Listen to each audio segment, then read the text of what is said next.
এরকম রিপোর্ট আমার কাছে প্রচুর পরিমাণ আছে, আপনাদের কাছে নিশ্চয়ই আছে। কি করতে পেরেছে ওই জায়গাতে? একটা আইজি চলে গেল, সেখানে একটা আইজি বসে দিলেন, মেবি ওই আইজি আগের চাইতে যোগ্য, সেটাকে একটা গুণগত রূপান্তর বলবো? 4 জন ডিআইজি নাই, 4 জন ডিআইজি দিয়েছেন, সেটাকে গুণগত রূপান্তর বলবো?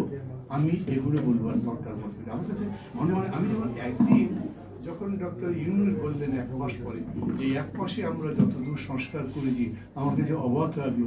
1 মাসে আবার কি সংস্কার হয়েছে? উনি ক্ষমতা নেবার 1 মাস পরে। আমি 4 মাস 1 দিন পরে বলছি গুণগত একটা বিষয় দেখেন, in civil administration, in police administration, nothing. বরঞ্চ আমি বলি হ্যাঁ, একটা হচ্ছে কি ভয়ে আছে লোকজন, ঘুষ যে খায় খুব চতুর্দিকে দেখে শুনে পারলে খায়, আবার এমন লোকের কাছ থেকে খায় মনে করে যে এটা একটা সিকিউরিটি আছে টাকা দিলে। যদি রিপন কাউকে ঘুষ দেয়, কে তার বিরুদ্ধে অভিযোগ করবে? বিএনপি কেউ বললে তো কল্লা টিপে ধরবে না, অথবা অন্য লোকও যদি বলে হিসাব করে না রিপন সাহেব আছেন, মানে উনি করছেন তা বলছে যে এই রকম করে পুলিশ বলেন, সিভিল বিরোধী বলেন, দেখে শুনে করছে। অনেক অভিযোগ এরকম আছে, আমি সেগুলোর লম্বা কথা বলতে চাচ্ছি না। এখন প্রশ্ন হচ্ছে 4 মাসে যারা হয়নি, হানিমুন পিরিয়ড তো পার হয়ে গেছে। হানিমুন পিরিয়ড কতদিন দেন? 120 ডেজ না, 120 ডেজ, 90 ডেজ দেন, 3 মাস। তার বেশি হানিমুন পিরিয়ড আমরা ধরি না। সরকার যে আসছে তাদের 90 দিন হানিমুন পিরিয়ড পার হয়ে গেছে। এখন যা সামনে আছে সেই সময়ের মধ্যে তারা কতদূর কি করবে সেটাও দেখেন। কিরকম করে একভাবে মানে সীমানা দিয়ে দেওয়া হয়েছে। ডিসেম্বর জানুয়ারির মধ্যে কমিশন যেগুলো করেছে সেই কমিশনগুলো রিপোর্ট দেবে। সেই রিপোর্ট কোথায় দেবে? সরকারের কাছে। তারপরে সরকার এগুলো রাজনৈতিক দলগুলোর সাথে আলোচনা করবে। সরকার তো লেখে নাই, ওনারা আলোচনা করতে পারবেন ঠিক মতো। স্যার ডক্টর ইউনূস আমাদের এই টিমের সাথে বসছেন অন কনস্টিটিউশনাল রিফর্মস। আমাদের এই কমিটির মধ্যে ডক্টর কামাল আছেন, এইখানে ব্যারিস্টার আমিরুল ইসলাম আছেন, এইখানে আরও যারা কনস্টিটিউশন এক্সপার্ট তারা আছেন। কোনো একটা বিষয়ে বিতর্ক হলে ডক্টর ইউনূস কাউকে পরিচয় করতে পারবেন? মানে গভর্নমেন্টের কাছে কেন দিলেন? আপনি তো এক্সপার্টের কাছে দেবেন, যিনি বলতে পারবেন এই কারণে এই সংস্কারটা যুক্তি। বাংলাদেশের মতো বিভাজিত সমাজ কটা আছে? এখানে একজন নর্থ পড়ে যায়, আরেকজন সাউথ পড়ে থাকে। একজন বলবে ইসলামিক কনস্টিটিউশন চাই, একজন বলবে না সেকুলার কনস্টিটিউশন লাগবে, একজন বলবে রাষ্ট্র ধর্ম রাখতে হবে, আরেকজন বলবে রাষ্ট্রের কোনো ধর্ম থাকবে না। এইসব বিতর্ক হাজারটা আছে, আমি কিন্তু বলতে পারি। আমি মনে করি সময় বাড়াবার কোনো দরকার নেই। এই বিতর্কগুলো নিষ্পত্তি করবে কি?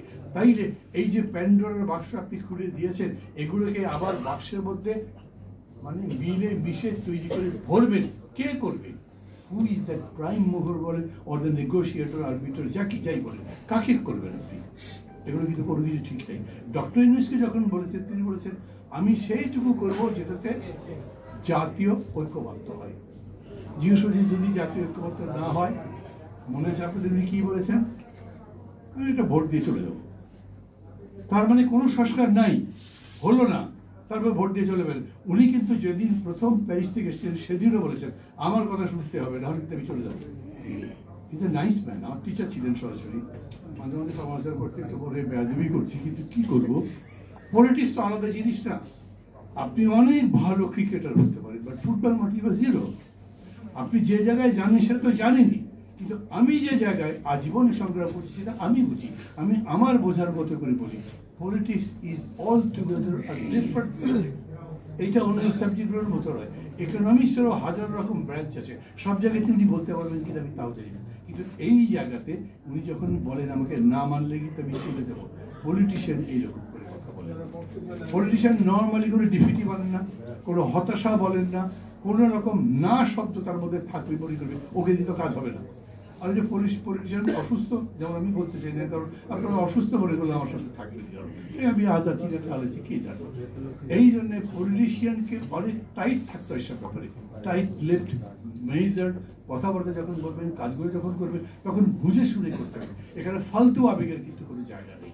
আর এমন একটা জায়গায় আপনি এখন পৌঁছেছেন, এরকম একটা ট্রানজিশনের টাইম, যে ট্রানজিশনের টাইমে আপনার সঠিক নেতৃত্ব, দৃঢ় নেতৃত্ব এই জাতিকে সামনে নিয়ে যাবে।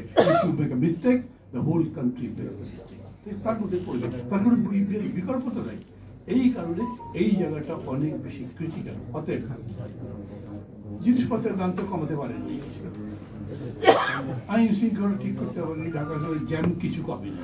এগুলো ব্যাপার আমি দিলাম, বাদ দেন ভাই, যদি জিনিসের দাম না কমে, জ্যাম যদি থাকে তত ভোট করা যাবে।